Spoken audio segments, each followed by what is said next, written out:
Olá, seja muito bem-vindo, meu querido irmão, minha querida irmã, à nossa meditação da primeira leitura desse dia 26 de junho, quinta-feira da 12ª semana do Tempo Comum. Convidemos o Senhor a ser o centro desse nosso momento de fé. Pelo sinal da Santa Cruz, livra-nos Deus nosso Senhor dos nossos inimigos. Em nome do Pai, do Filho e do Espírito Santo. Amém. Estamos aqui, Senhor, para contemplar a tua ação na história da nossa salvação e perceber que, como o Senhor agiu lá nas origens, em Abraão, em Isaac, em Jacó, o Senhor continua a agir e a nos salvar na nossa história, apesar das nossas limitações e fraquezas.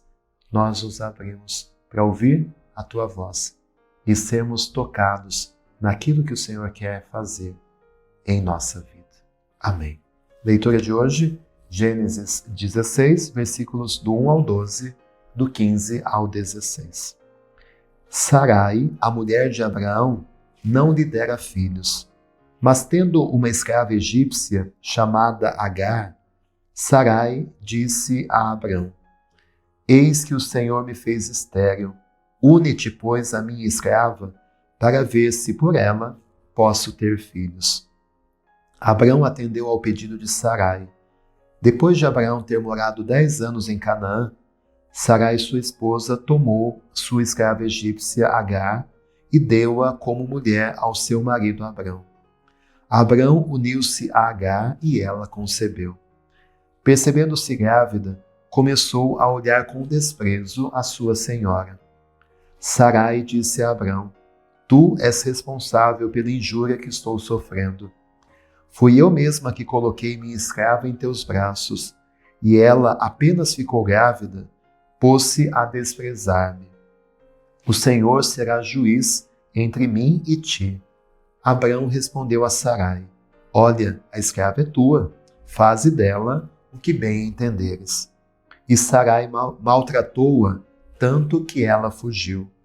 Um anjo do Senhor, encontrando-a junto à fonte do deserto, no caminho de Sur, disse-lhe: Agar, escrava de Sarai, de onde vens e para onde vais?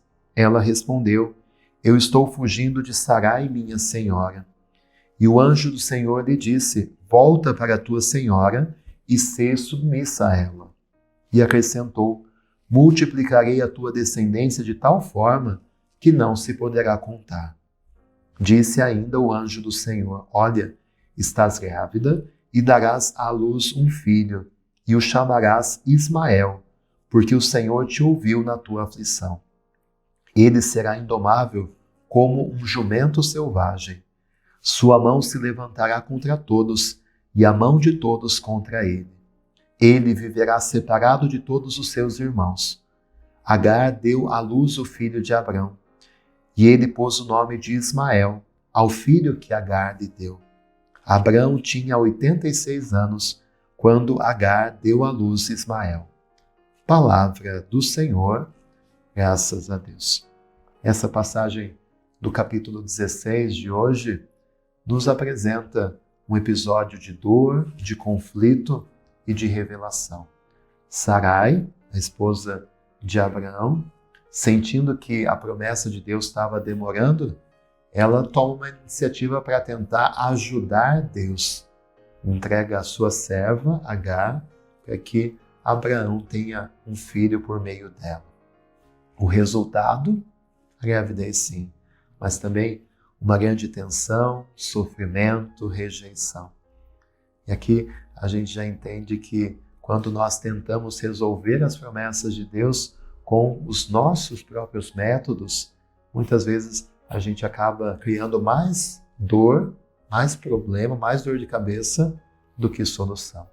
E ao mesmo tempo, a gente vê nessa leitura um Deus que vê aqueles que são descartados e dá, no caso de Agar, e dá a eles também um destino de dignidade, dá um futuro de vida. Sarai, como nós vimos, sabia da promessa que Deus havia feito. Um filho nasceria. Essa era a promessa de Deus. Mas o tempo estava passando e nada estava acontecendo. Então, ela disse, né, nós ouvimos, talvez eu consiga filhos por meio da minha serva. É uma frase que carrega o peso de uma frustração e também um desejo de autossuficiência. Eu vou resolver, já que Deus não está resolvendo, eu vou resolver. Então, ela tenta produzir com as suas próprias mãos aquilo que só a graça de Deus podia resolver. Quantas vezes nós agimos também da mesma forma, não é verdade? Nós sabemos que Deus prometeu, conhecemos as promessas de Deus, mas quando a demora surge, nós tentamos dar o nosso jeitinho.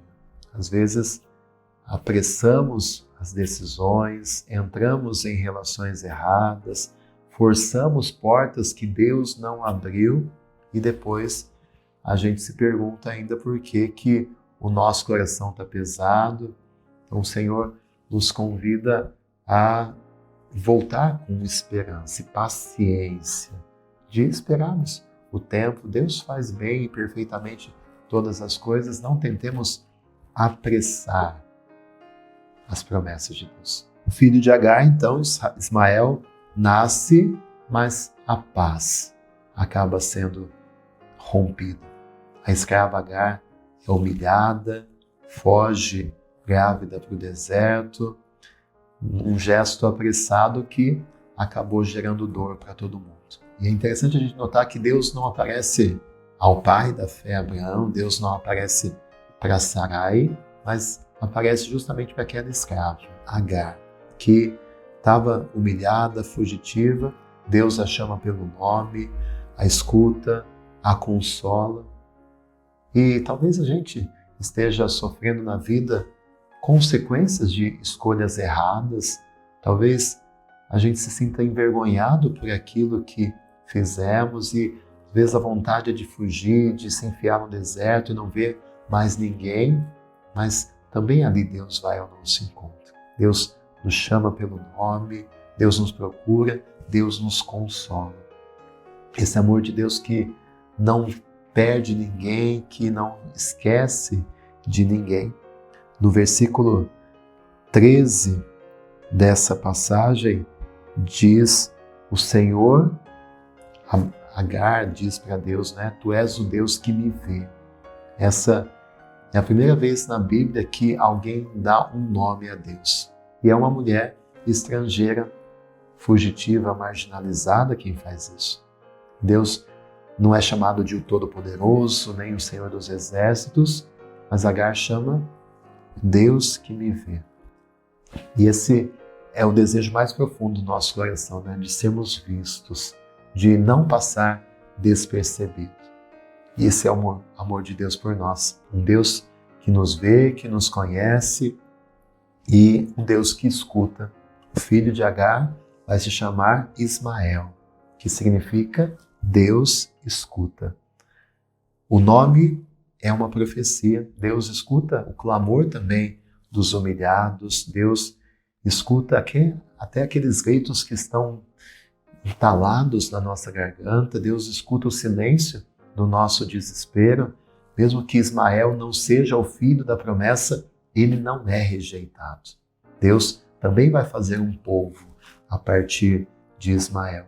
Mesmo nos nossos caminhos tão tortos, Deus pode tocar pela sua misericórdia. Que essa mensagem possa nos fazer, primeiro, ter paciência, não apressar as coisas, querer fazer do nosso jeito, mas esperar em Deus. E saber que mesmo quando erramos, Deus nos dá nova oportunidade, Deus não nos despreza. Rezemos o Salmo 105, dai graças ao Senhor porque Ele é bom, eterna é a sua misericórdia. Quem contará os grandes feitos do Senhor? Quem cantará todo o louvor que Ele merece? Felizes os que guardam seus preceitos e praticam a justiça em todo o tempo. Lembrai-vos, ó Senhor, de mim e lembrai-vos, pelo amor que demonstrais ao vosso povo. Visitai-me com a vossa salvação, para que eu veja o bem-estar do vosso povo e exulte na alegria dos eleitos e me glorie com os que são vossa herança. Glória ao Pai, ao Filho e ao Espírito Santo, como era no princípio, agora e sempre. Amém. Que dê sobre você a bênção de Deus Todo-Poderoso, Pai, Filho, Espírito Santo. Amém. Obrigado pela sua companhia. Fique sempre com Deus.